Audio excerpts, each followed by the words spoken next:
Before we start, hit subscribe and be part of a community that celebrates courage and hope. It was one of those humid Lagos evenings, the kind where the city never sleeps but still feels heavy in the air. People hurried past, dodging potholes and holding onto umbrellas, while street lights and market neon signs flickered like tiny sparks of hope. Amina, a young woman of about 23, carefully balanced a basket of vegetables as she made her way home in Suralya. Her shoulders were tense, eyes constantly scanning the street. She wasn't just carrying groceries, she carried the weight of her family, her worries, and the fear that Lagos streets sometimes demanded of young women walking alone. As she turned into a narrow, dimly lit alley, a man hunched near a crumbling wall caught her eye. His clothes were worn and dusty, his face tired, but something in him made her pause. She whispered instinctively, "Please, don't hurt me." The man froze. For a moment, the city noise disappeared. Then he straightened slowly, a calm resolve in his eyes. "I won't," he said softly. "Not tonight." Amina hesitated, unsure if she could trust him. But something, maybe his steady gaze or quiet confidence, made her nod. "I'm Emeka," he said. "I teach in the neighborhood and sometimes volunteer at a local shelter. I was just on my way home when I saw you." Amina nodded, still anxious. I just want to get home safely." "It's not safe here."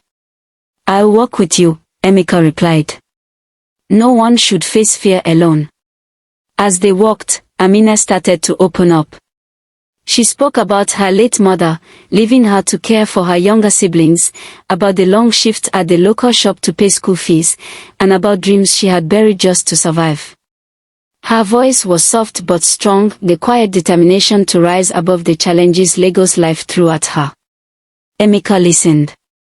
Not as a stranger, not as a savior, just as someone who truly saw her.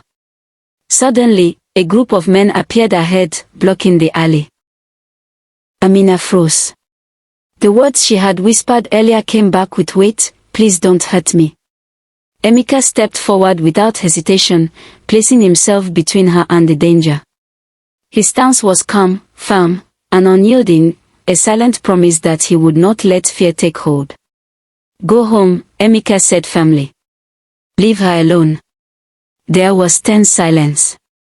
Then, sensing his resolve, the men backed off, muttering curses as they disappeared into the shadows. Amina's knees shook, but relief washed over her. She looked at Emeka with gratitude she couldn't put into words. "You don't have to thank me," he said softly. "Kindness is its own reward." In the weeks that followed, Amina's life began to change. Neighbors who had seen what happened offered support, food, tutoring for her siblings, even small jobs to help. Slowly, her burden became shared. She was no longer alone. One afternoon, as Amina and Emeka helped distribute food parcels to families in need, she realized how much her life had shifted. Fear had been replaced by hope. The weight of responsibility felt lighter because the community shared it with her. Months later, Amina graduated from nursing school. During her speech, she dedicated her achievement to the stranger who had chosen to protect her. "Because someone believed in me," she said, "I learned to believe in myself. And because we care for one another, even in the darkest times, hope always finds a way."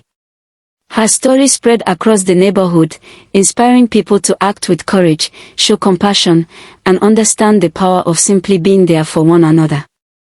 Years later, walking the same alleys where fear had once followed her, Amina smiled.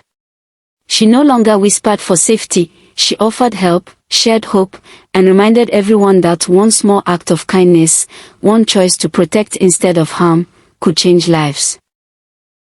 And in Lagos, where life moved fast and challenges were many, her story became a quiet but lasting truth.